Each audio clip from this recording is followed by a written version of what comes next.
ஆண்டவராக இயேசு கிறிஸ்துவின் நாமத்திற்கு மகிமை உண்டாவதாக. இந்த நல்ல நாளிலே உங்கள் யாவரையும் நான் வாழ்த்துகிறேன். இந்த நாளின் தியானத்திற்கு என்று தெரிந்து கொள்ளப்பட்ட வேத பகுதி ஏசாயா தீர்க்க தரிசன புஸ்தகம் 6ஆம் அதிகாரம் 5ஆம் வசனம். Isaiah chapter 6 verse 5. அப்பொழுது நான் ஐயோ அதமானேன், நான் அசுத்த உதடுகளுள்ள மனுஷன், அசுத்த உதடுகளுள்ள ஜனங்களின் நடுவில் வாசமாயிருக்கிறவன், சேனைகளின் கர்த்தராகிய ராஜாவை என் கண்கள் கண்டதே என்றேன். ஆமென். பிரியமானவர்களே, நான் வாசிக்க கேட்டதான இந்த வார்த்தைகள் யாருடைய வார்த்தைகள் என்று சொன்னால் ஏசாயா தீர்க்கதரிசியினுடைய வார்த்தைகளாக காணப்படுகிறது. இந்த இடத்துல ஏசாயா தீர்க்கதரிசி என்ன சொல்லுகிறார் என்றால், ஐயோ நான் அதமானேன் என்று சொல்லி தனக்குத்தானே ஐயோ என்று சொல்லிக் கொள்ளுகிற ஒரு காரியத்தை நாம் இந்த இடத்துல வாசிக்க கேட்கிறோம். இந்த ஏசாயா தீர்க்கதரிசி தனக்கு தானே ஐயோ அப்படின்னு சொல்வதற்கு முன்னதாக மற்றவர்களுக்கெல்லாம் ஐயோ ஐயோ என்று சொல்லி கொண்டு வந்த ஒரு தீர்க்கதரிசியாக 5ஆம் அதிகாரத்தில் இவர் காணப்படுகிறார். ஏசாயா தீர்க்க தரிசன புஸ்தகம் 5ஆம் அதிகாரம் 8ஆம் வசனத்தை வாசிக்கிறேன்.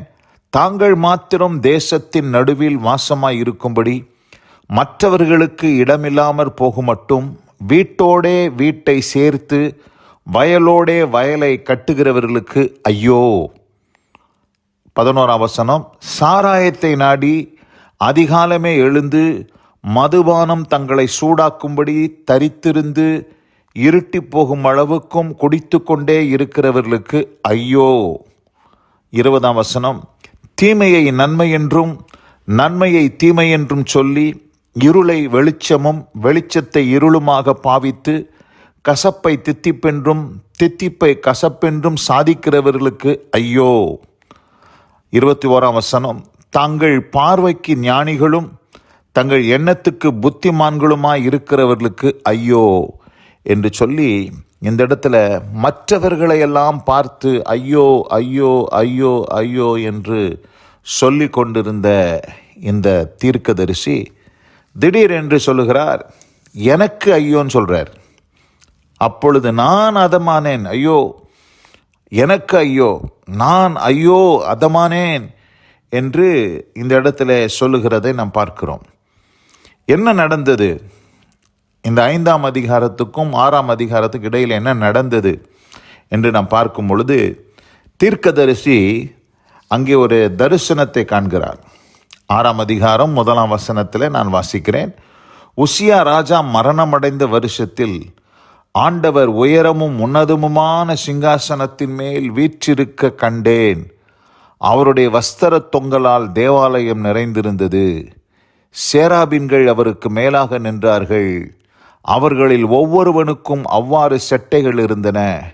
அவனவன் 2 செட்டைகளால் தன் முகத்தை மூடி, 2 செட்டைகளால் தன் கால்களை மூடி, 2 செட்டைகளால் பறந்து ஒருவரை ஒருவர் நோக்கி, சேனைகளின் கர்த்தர் பரிசுத்தர் பரிசுத்தர் பரிசுத்தர், பூமி அனைத்தும் அவருடைய மகிமையால் நிறைந்திருக்கிறது என்று கூப்பிட்டு சொன்னார்கள்.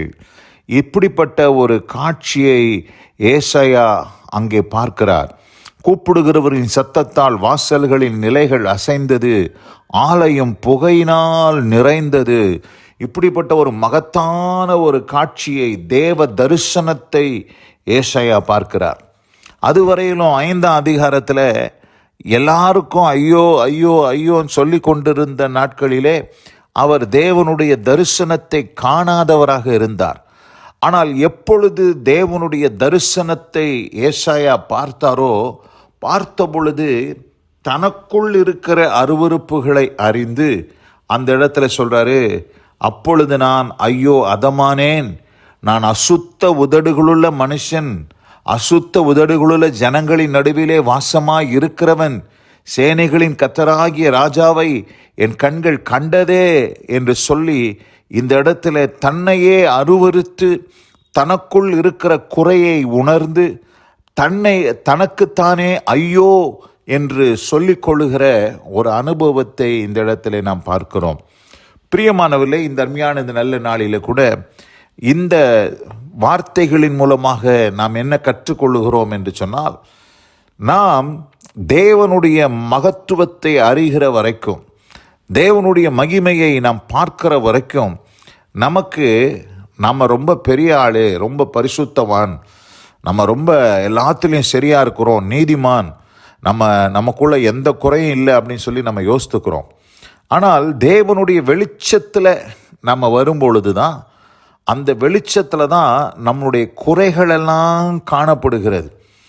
அப்படி காணப்படும் பொழுது ஏசாயா மற்றவர்களுக்கு ஐயோ ஐயோ ஐயோன்னு சொல்லி கொண்டிருந்த இந்த ஏசாயா தீர்க்கதரிசி தனக்குத்தானே ஐயோ நான் அதமானேன் என்று சொல்லி, தனக்குத்தானே ஐயோ என்று சொல்லி கொண்டு, நான் அசுத்த உதடுகளுள்ள மனுஷன், அசுத்த உதடுகளுள்ள மனுஷர்களின் நடுவிலே நான் வாசமாக இருக்கிறேன் என்று சொல்லி தன்னுடைய அவல நிலையை உணர்ந்து, தனக்குள் இருக்கக்கூடிய அருவருப்புகளை உணர்ந்து, தனக்குள் இருக்கிற குறைகளை உணரும்படி இந்த இடத்துல ஒரு சூழ்நிலை உண்டாகிறதை நாம் பார்க்கிறோம். கர்த்தருடைய பரிசுத்த நாமத்துக்கு மகிமை உண்டாவதாக. தர்மியான இந்த நல்ல நாளில் கூட இந்த வார்த்தைகளை கேட்டுக்கொண்டிருக்கிற அன்பான சகோதரி சகோதரியே, நாம் பிறரை குறித்து நாம் அநேக காரியங்கள் குற்றம் சொல்லலாம், மற்றவர்களை நாம் கண்டம் பண்ணலாம், மற்றவர்களை நாம் கெட்டவர்கள் என்று நியாயம் தீர்க்கலாம், பல காரியங்களை நாம் செய்து கொண்டிருக்கலாம். ஆனால் நமக்குள் இருக்கிற குறைகள் எப்பொழுது வெளிப்படும் என்று சொன்னால், தேவனை நாம் தரிசிக்கும் பொழுது, தேவனுடைய மகிமையிலே, தேவனுடைய அந்த வெளிச்சத்துக்குள்ளே நாம் கடந்து வரும் பொழுது தான் நம்முடைய குறை தெரியும். மற்றவர்கள் குறைகளெல்லாம் மறைஞ்சிரும். அதனால் பிரியமானவர்களே, இந்த நாளில் கூட நம்மை நாமே நிதானித்தறிந்தால் நாம் நியாயம் தீர்க்கப்படுவோம் என்று சொல்லி 1 கொரிந்தியர் 11ஆம் அதிகாரத்திலே நாம் வாசிக்கிறது போல, நம்மை நாமே நிதானித்து நம்மை நாமே நியாயம் தீர்க்கக்கூடிய ஒரு அனுபவத்திற்குள்ளாக நாம் வர வேண்டும் என்று சொன்னால், நமக்கு தேவனுடைய பிரசன்னத்திலே நடக்கிற ஒரு அனுபவம், தேவனுடைய வெளிச்சத்தை நாம் பார்க்க வேண்டும். அந்த வெளிச்சத்தில் தான் நமக்கு பார்த்திங்கன்னா நம்முடைய குறைகள் தெரியும். ஒருவேளை நீங்கள் கேட்கலாம், அந்த வெளிச்சம் எங்கே இருக்குது அப்படின்னு கேட்கலாம். இந்த வெளிச்சம் வேறு எங்கேயும் இல்லை, தேவனுடைய வார்த்தையில் தான் இருக்குது. தேவனுடைய வார்த்தையை ஒப்பிட்டு நம்முடைய வாழ்க்கையை ஒப்பிட்டு பார்க்கும் பொழுது, அந்த தேவனுடைய வார்த்தை என்கிற அந்த தரிசனம், அந்த வெளிச்சம் நம்முடைய வாழ்க்கையில் இருக்கிற குறைகளை சுட்டி காட்டும் என்பதிலே எந்த சந்தேகம் இல்லை. ஏசாயா உணர்ந்தது போல நாமும் உணர்ந்து ஐயோ நான் அதமானேன் என்று சொல்லி அந்த இடத்துல ஏசாயா உணர்ந்தது போல நாமும் உணர கர்த்தர் நமக்கு கிருபை செய்வாராக. இந்த அருமையான இந்த நல்ல நாளிலே மற்றவர்களை நியாயம் தீர்க்காதபடிக்கு நம்மை நாமே நிதானித்து பார்க்க கர்த்தர் நமக்கு கிருபை செய்வாராக. இந்த வார்த்தைகளை கேட்டவங்க ஒவ்வொருவரையும் கர்த்தர் தாமே ஆசீர்வதித்து காப்பாராக. God bless you all. ஆமேன், ஆமேன். நாம் ஜெபிப்போம். எங்கள் அதிகமாய் நேசிக்கிறதான எங்கள் அன்பின் பரலோக பிதாவே, அப்பொழுது நான் ஐயோ அதமானேன், நான் அசுத்த உதடுகளுள்ள மனுஷன், அசுத்த உதடுகளுள்ள ஜனங்களின் நடுவிலே வாசமாய் இருக்கிறவன் என்று சொல்லி ஏசாயா சொல்லி தான் திருந்தினது போல, அவனுக்குள் ஒரு மாற்றம் உண்டானது போல, இந்த நாளிலே வசனம் கேட்ட தம்முடைய பிள்ளைகளுக்குள்ளும் ஒரு மாற்றத்தை நீர் உண்டு பண்ணி தரும்படியாக நாங்கள் மன்றாடி ஜெபிக்கிறோம். வசனம் கேட்ட ஒவ்வொருவரையும் ஆசீர்வதியும், ஒவ்வொருத்தருக்கும் இந்த அனுபவத்தை தாரும். கிருபையின் கரத்திலே தாழ்த்துகிறேன், இயேசு கிறிஸ்துவின் வல்ல நாமத்தில் பிதாவே. ஆமேன், ஆமேன்.